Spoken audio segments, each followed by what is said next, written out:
G'day, I'm Sean and welcome to the CarExpert Podcast. We're back again for another week. We're talking about F-150. There is more problems with it. The Nissan Patrol, which is the second or maybe third oldest car, depending on how you want to look at it. But we're starting off with a Maserati because Scott was driving one last week at the Bend. How are you, mate? I'm good. I had a good time at the Bend. I'll tell you what, it's hard to have a bad time when you're driving a Maserati. I bet. James, how are you doing this week, mate? Good, not driving Maseratis, but I'm still having fun. Well, we're going to get to you. We'll be talking about the Patrol Warrior a little bit later on. But let's dive into the Maserati because one of the things that was always cool about Maseratis was that demonic V8 that was in it, but there's no more. Yeah, it's no more. The new Gran Turismo has hit Australia, and there are two petrol versions, then there's an electric one coming next year, and the petrol versions use a version of the Neptune.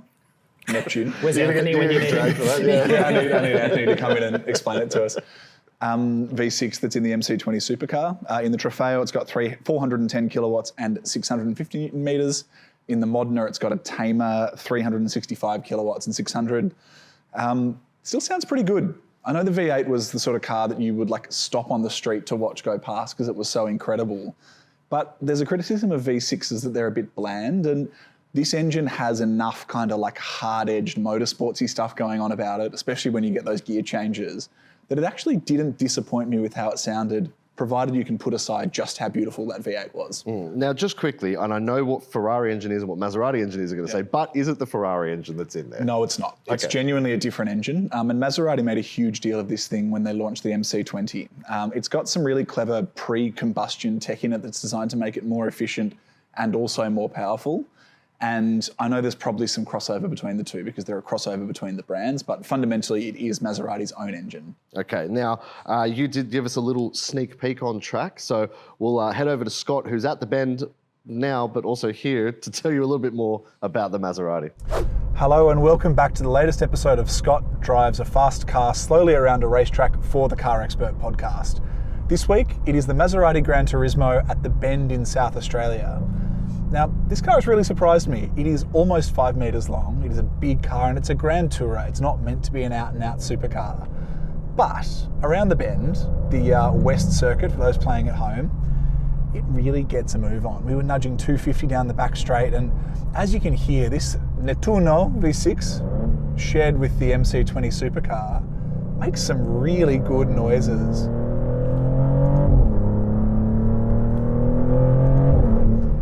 On full throttle upshifts, it sounds fantastic.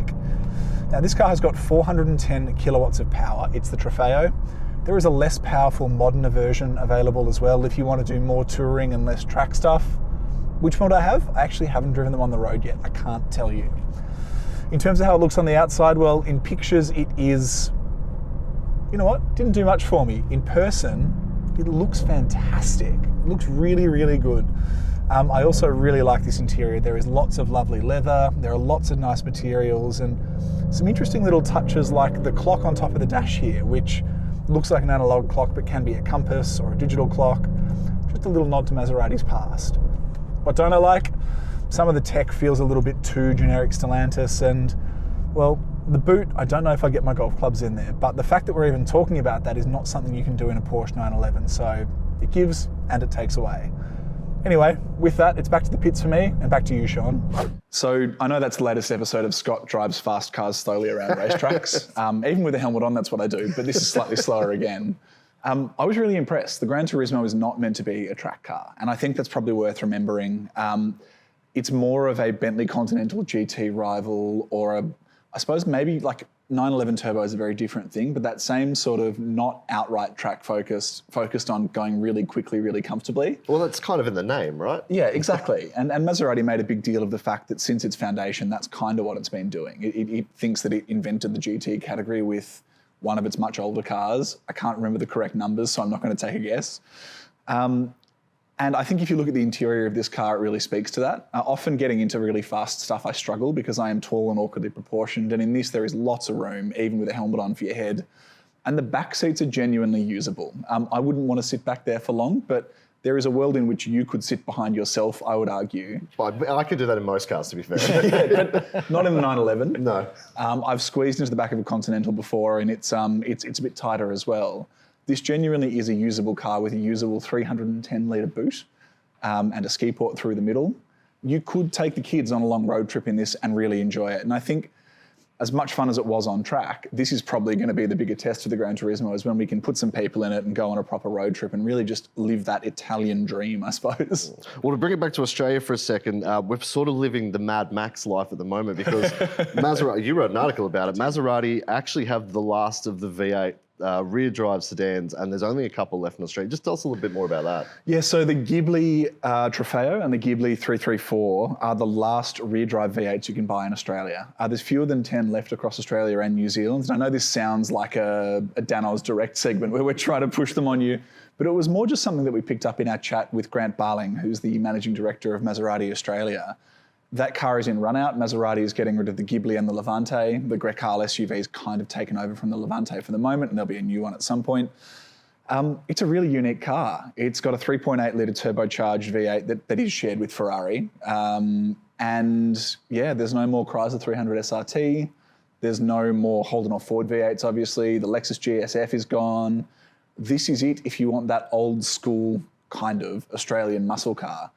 We did also do some maths, and you can get a couple of V8s still. The Ram 1500 for the moment, the Chev 1500, and then the Ford Mustang as well, which is probably the closest thing to an old Falcon, provided you don't need the rear doors. Well, I mean, if you look at old Falcons and XA, XB, XC coupes, I guess it's kind of close to the Interceptor, but I mean, it's worlds apart now from what it used to be. But yes, if you do want one of the last Maserati V8s, rush out and get it. There is not many left. Please don't do 174 kilometres an hour down Conrad Street, though, because you will get in a lot of trouble. Yeah, that was a good story a couple of weeks ago.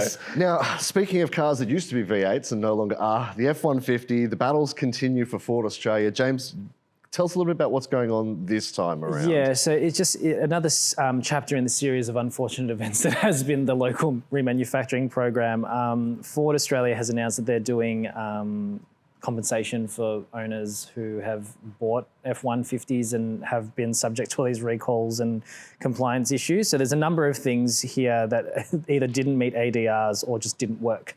And so there's a selection of different variants now that they're paying back customers for like the inconvenience, and they're also offering people who have ordered their cars but haven't taken delivery of them a full refund of their deposit. So there are things like non-compliant lights, the autonomous emergency braking needs to default on every ignition cycle, which wasn't currently the case, which is also non-compliant. There's so many things here, like there's just a really long list. So depending on the variant that you have, you'll get a certain amount paid back to you. So I'll just quickly run through those. If you have the XLT short wheelbase, it's $1,000. XLT long wheelbase, it's $1,350. Lariat's short wheelbase is $2,150, and the Lariat long wheelbase is $2,500. There were some other things like the daytime running lights can't be seen from the back or something like that, and they were too close or not. There's just so many things. It's all really basic stuff, and a lot of it, there was an issue as well, I believe, with the braking system in the F-150 at one point. There was a recall for that throughout its life, and that obviously is a serious safety issue. Most of these are just weird compliance things like the daytime running lights not being considered one continuous line because the LEDs are slightly too far apart. Really basic stuff like that doesn't impact how the car performs. It's just down to Australia's strange design rules. Now, just quickly, and it's probably a whole separate discussion, do you think Walkinshaw would have been across this stuff if they had been doing the conversions like they do with Ram and Chevy, or do you think like it has nothing to do with that, and RMA is just, the problems with RMA is separate? Yeah, well, this is the interesting point, right? Because Ford went through down a different route and contracted RMA. And, you know, the other Which is not a disease, let me just be really clear. Yeah, sorry, RMA, which is, I think, a Thai-based firm that is remanufacturing the cars in Victoria and Mickleham. And, you know, we have obviously talked about this at length over the last, 12, 18 months. And we were all saying, you know, this is a very localized program. Ford Australia is really focused on getting it right for the customers, and hopefully it'll almost be like a proper factory job. Now, unless a factory job is getting things wrong and being subject to lots of recalls, I don't think it's gone as well as they would have liked. And yeah, surely given, you know, the daytime running light thing, for example, in America, I believe you can have like amber running lights. There's various differences in the rules between the US and Australia, for example. And you look at the Silverado and the Rams and all that kind of stuff, they all have similar setups in domestic US spec that have obviously been changed for Australia to meet these rules. So it just seems like a massive oversight. And you look at just the list of things that have gone wrong here. The car's not been on sale for months, and now they're having to pay people back. This is just a PR nightmare. So I don't even really know what to say about it, because, you know, we've all driven the car briefly. It drives well. It's impressive when it's working and legal in the way it's meant to be. Yeah, and it feels like a factory job. Like, you know, they've really tailored all the systems in the F-150 to feel just like an enlarged Ranger, for example. But the fact that these problems have been so significant to the point where they've had to take the car off sale and now compensate their customers. Like, great, you're compensating customers for loss of time and everything, but that's just a headache if you've bought the car and it constantly is going in and out of the shop. So yeah, not great news. Quick correction, it wasn't a braking issue, it was a steering issue in the F-150. Yes, that's correct, yes. We'll put a little asterisk back where I made that mistake. Yes, now, you mentioned it before, ADRs are sort of the central theme to this whole thing, but I like the idea of ADRs. It's important to have compliance rules in Australia. Design rules, yes. just to be clear, yeah. So it's important to have those in Australia. But then we also have ANCAP, who are doing their own thing on top of it. And it sort of makes me question, do we need both? Do we just need one or the other? Like, if they pass ADRs, do you need ANCAP? Or if they're going to pass ANCAP, do you need ADRs? Well, they perform different functions. And I think that's probably worth making really clear. Australian design rules don't actually relate to the star rating a car will get in a crash test. But there are a set of basic rules about what each car that needs to be homologated for sale in Australia has to do. So some of it is to do with stuff like the LED daytime running lights. They're like basic rules for what the Australian government considers the most safe. Others, it involves stuff like having mandatory AEB turn itself back on. And from March 1 next year, everything will have to have AEB under ADRs. And each market has their own version of this. In Europe, there's similar rules. In the US, there's similar rules.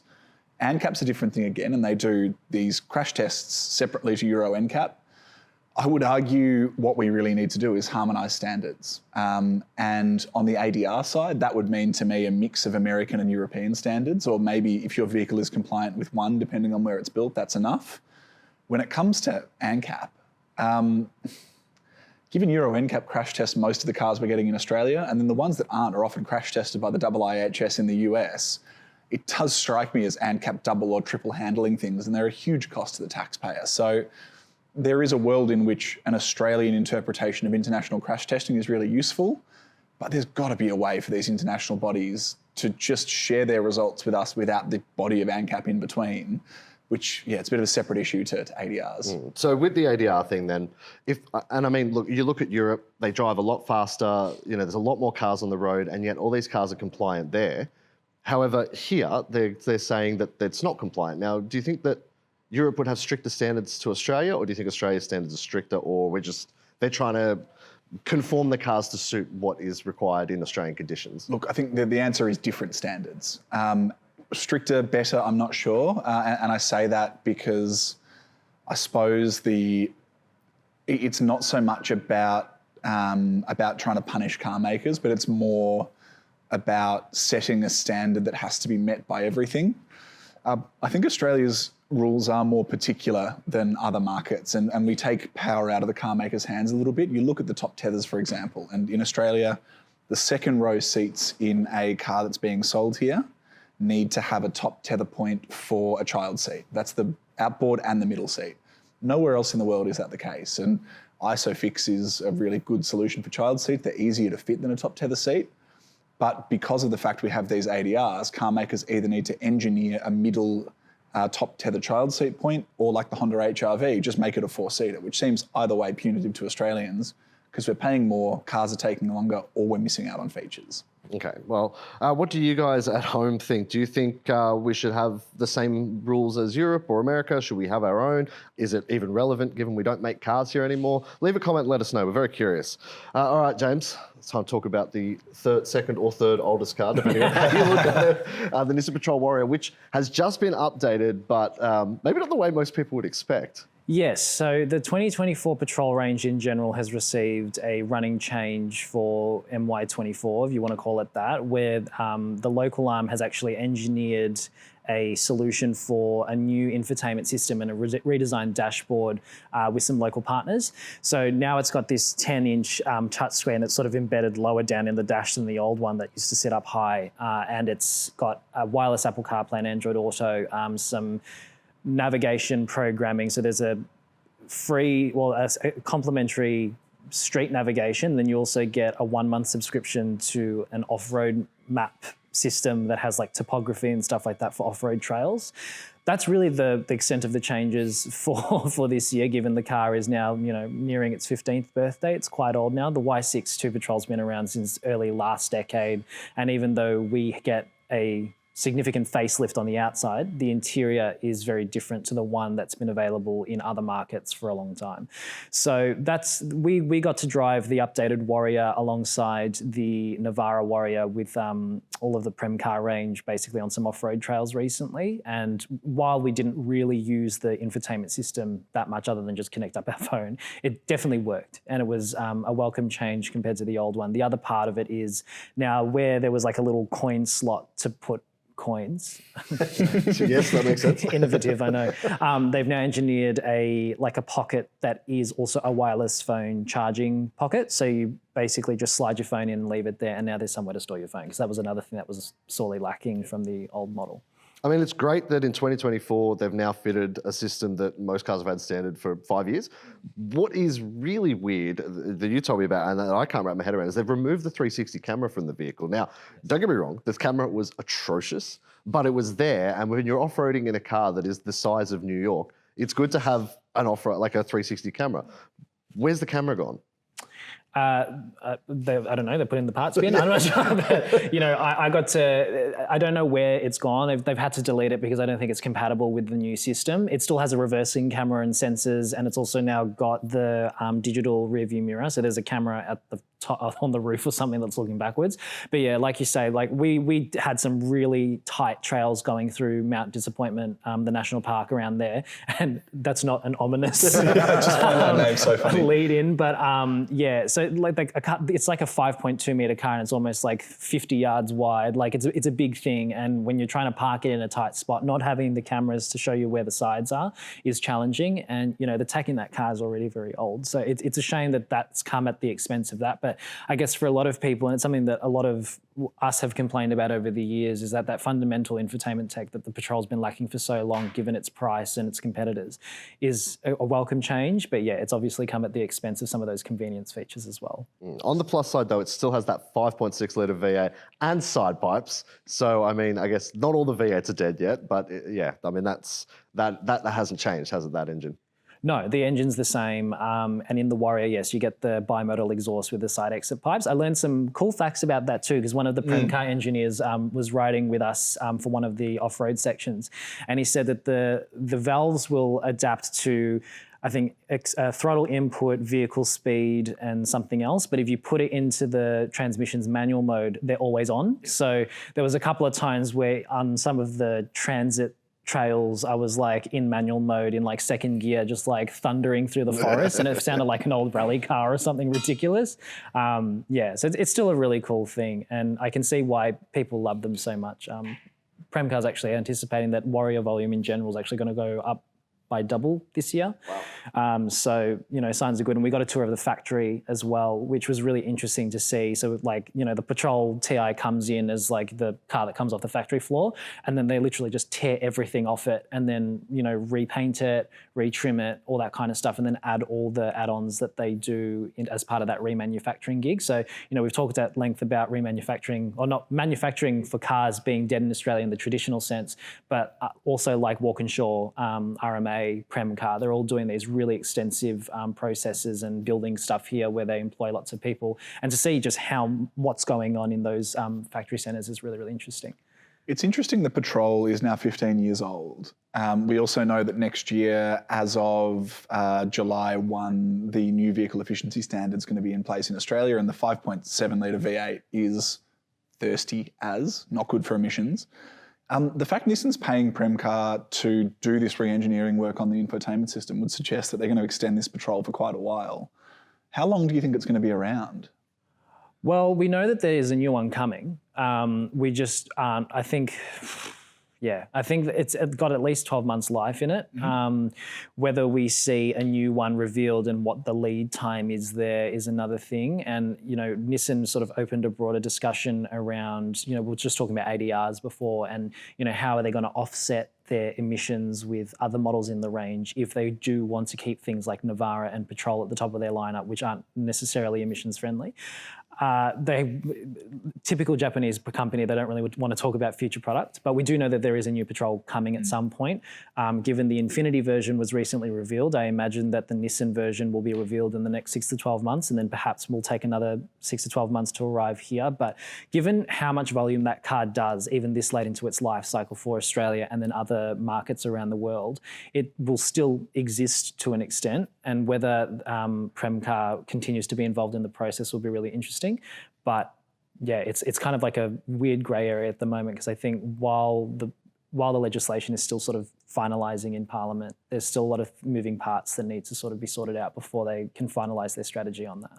I sense a Turbo 6 coming for the Patrol sometime in the near future. We know that the Infinity QX80 in the States has got a 6. The Patrol will have the same. I think we've confirmed that as well. So it's another case like the Maserati where we love the V8, but it's going to be replaced by something that's ostensibly more efficient and more powerful. How it performs off-road and all that sort of thing are going to be really interesting. But Toyota's shown us you can do it. Yeah, absolutely. All right, it is time for our picks of the week. We're nearly at the end here today.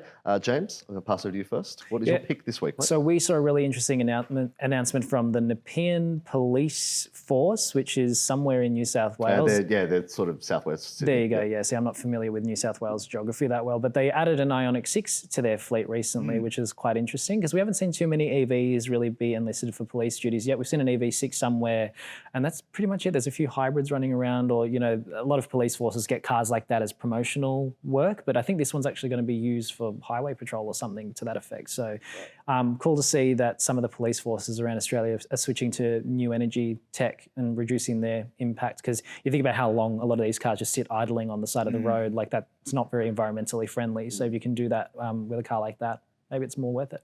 They can also sneak up behind criminals because they'll never hear them coming. Except for the bright yellow livery and the lights on the roof, yes. Mate, there's plenty of people that get pulled over in New South Wales. They don't see that. So, true.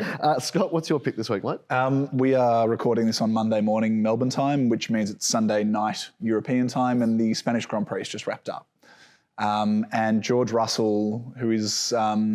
Your doppelganger? Basically you, yeah. Or Woody from Toy Story. Either way. Scott pre-puberty, I think. Made one of the overtakes of the season into the first corner at the Spanish GP, round the outside of Lando Norris and Max Verstappen. The race didn't finish all that well for George. He ended up fourth on the back of some strategy stuff and got overtaken by his teammate. Call, but yes. But provided we're not going to get dragged by F1 for putting a version of this overtake on our channel, have a look, because it is awesome. He just sends it around the outside. Yeah, from absolutely nowhere. Yeah, from the clouds. Yes, yeah. Very impressive. Good work, George Russell. I know he watches this podcast. I assume so. Good on you, mate. Yep. Mine is not really a pick of the week. It's just something I have to call out because Melbourne have their own Bonnie and Clyde, as it turns out. This video went viral over the weekend of this couple in love who stole a car and evaded some police, driving through some of the crazy little streets in North Melbourne. And I tell you what, I've driven through those streets at 30. I wouldn't want to go much faster. They are absolutely hoofing it. And right up until the point where they completely run out of talent, it's pretty impressive driving. No, we're not condoning it. We're not condoning it, just to be very clear. But yeah, hell of a video. It goes for about 5 minutes. It's definitely worth watching because it's probably one of the funniest things I've seen all year. Thank goodness for dash cams, and especially ones that record audio, because you'll also have to listen to the running commentary of the guy complimenting himself throughout the entire experience, and really rates himself. Yeah, he really rates himself until he doesn't. Yes. And yes, it all sort of ends up spinning out of control, quite literally. Yes. So once they get out of prison, maybe there's a career in some grassroots motorsport for them, as long as they're the ones doing the driving and commentating. Real NASCAR throwbacks, running bootleg hooch. But that's brings us to the end this week, guys. Have you got any final thoughts before we wrap up? Nothing, no. Just drive V8s while you can, I Yes, guess. absolutely. Get them, hoard them, do drive them, but put them in your garage. But this is not financial advice, but they're going to be worth more money one day. I'm absolutely positive of it. That's why I'm keeping my old Falcon. Also because I don't think anyone will buy it. So Probably the second one probably more than that the first. You never know. One day, at least the engine will be worth something. We're not here next week. We are taking a week off. We're away with work, but we will be back the following week to talk VFAX, and it should be our end of year VFAX wrap there, or end of financial year VFAX wrap, I should say. So that'll tell us maybe our predictions early in the year were right. Probably we were wrong, but We'll find out. yeah, we will find out. So we'll see you all in a couple of weeks. Make sure you are subscribed on YouTube or hit the follow button on whatever audio platform you're listening to. Leave us a review. We'd love to know what you think of the podcast. And we'll see you all next time.